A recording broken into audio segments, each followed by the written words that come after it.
I have to clean up my room.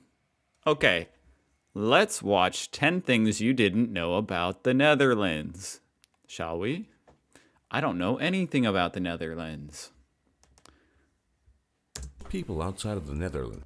For most people outside of the Netherlands, the first thing that comes to mind when they think of the country is...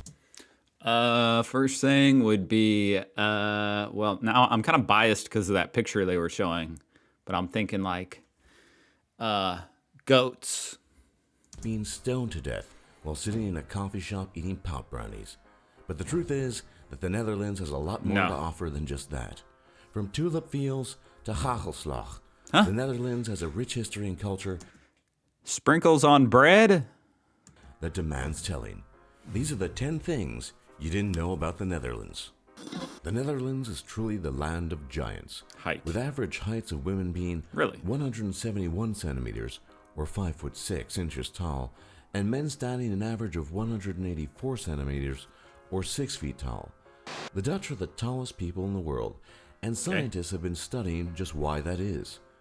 I wonder why there's not more, like, I don't know, basketball? Why don't they play basketball there? One thing that is interesting is that the Dutch experience a total gain of 20 centimeters, or They're probably good at tennis and stuff, huh?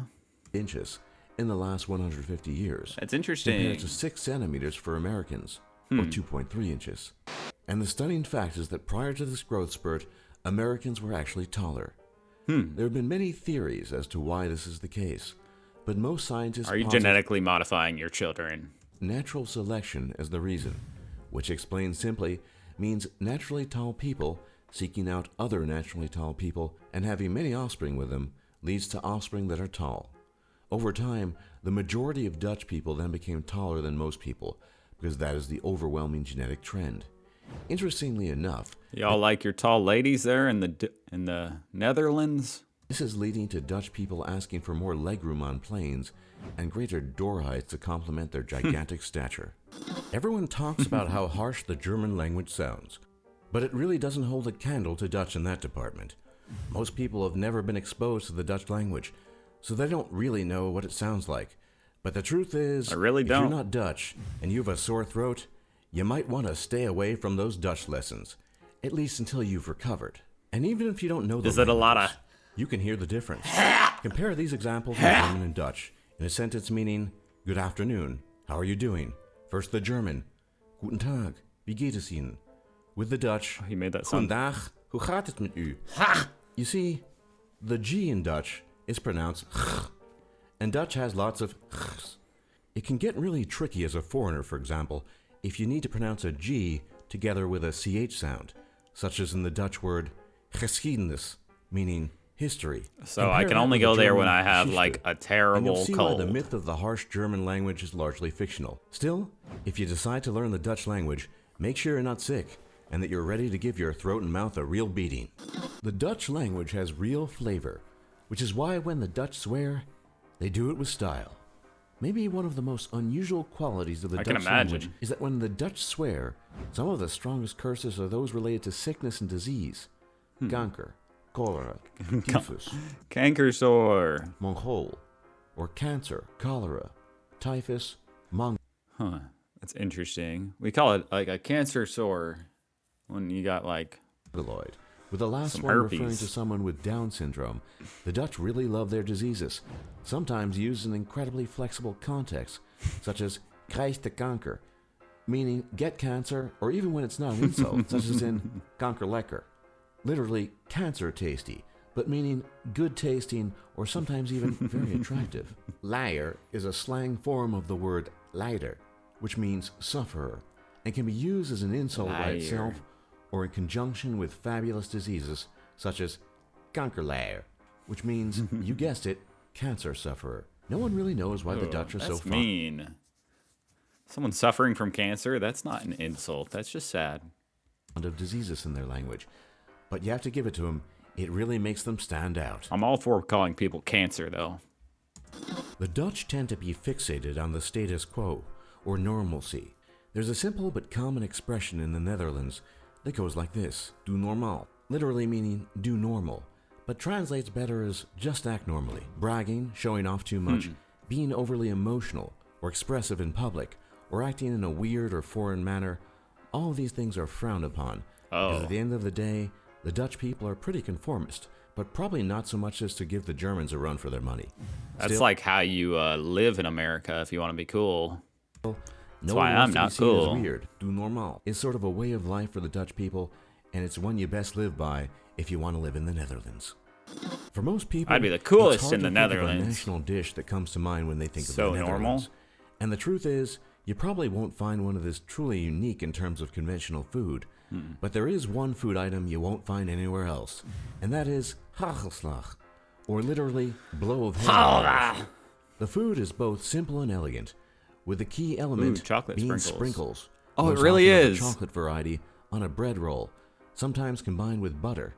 You see, I in the was United completely States and kidding. other places, you only put sprinkles on ice cream, but the Dutch are ahead of the game and have gone one step further. And hagelslag is more than just a food. It's I don't part know, of bro. the Dutch essence. That's just like a bunch of sugar, and it wouldn't even. No, that wouldn't be good.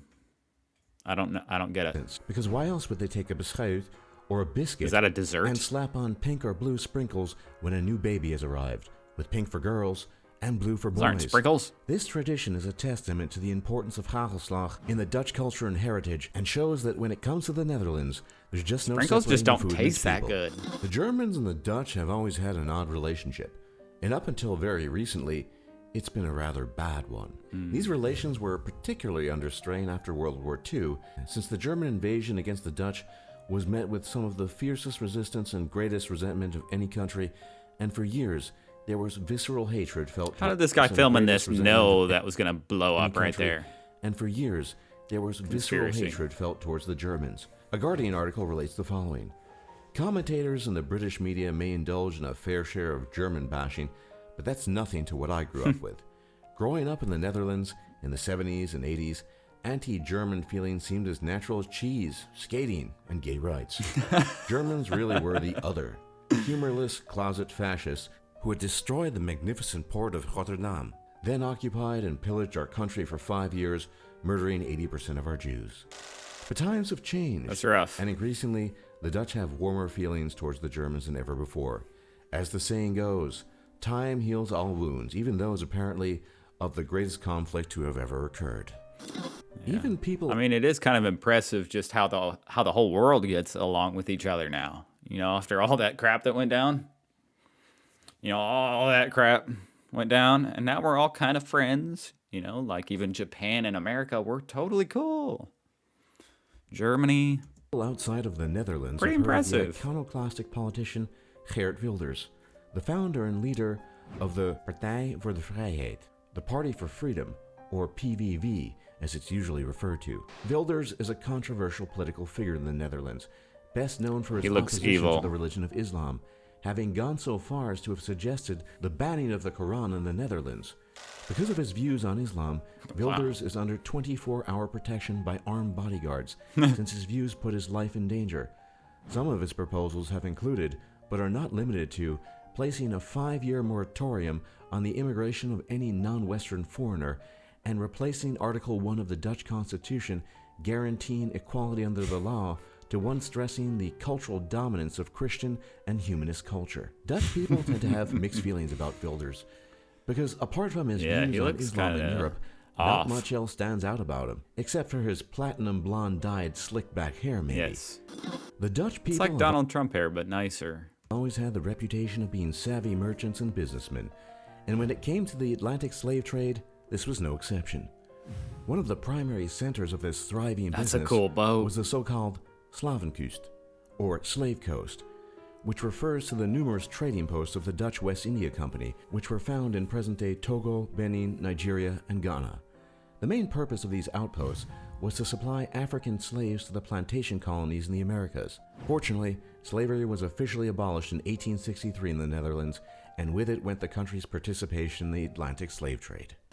Parts of the Netherlands aren't Crazy. really the Netherlands. In fact, one unique region that is technically part of the Netherlands, but has its own culture and history, is Friesland. Friesland Friesland? is located about as north as you can get in the Netherlands, and is probably best known for the fact that it's home to its own unique and special language, closely related to Dutch, but also different enough to warrant separate classification. The unique status of Frisian makes the people in the province who speak it outliers in Dutch society, and Frisian is also the most closely related language to English in the entire world, followed by Dutch as a close second.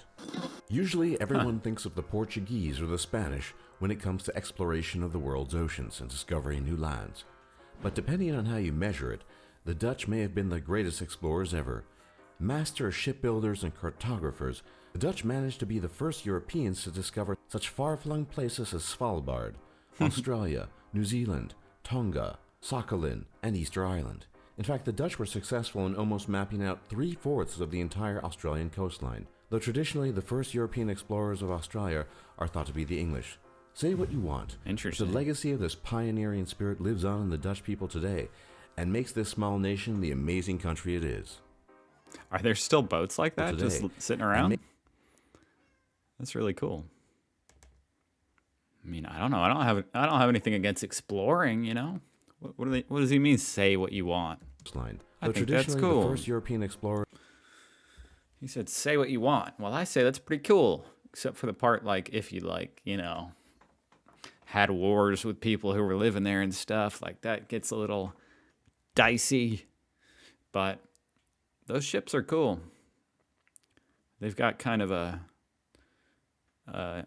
adventurous spirit there in the Netherlands. 90% are Dutch. One of the 10%.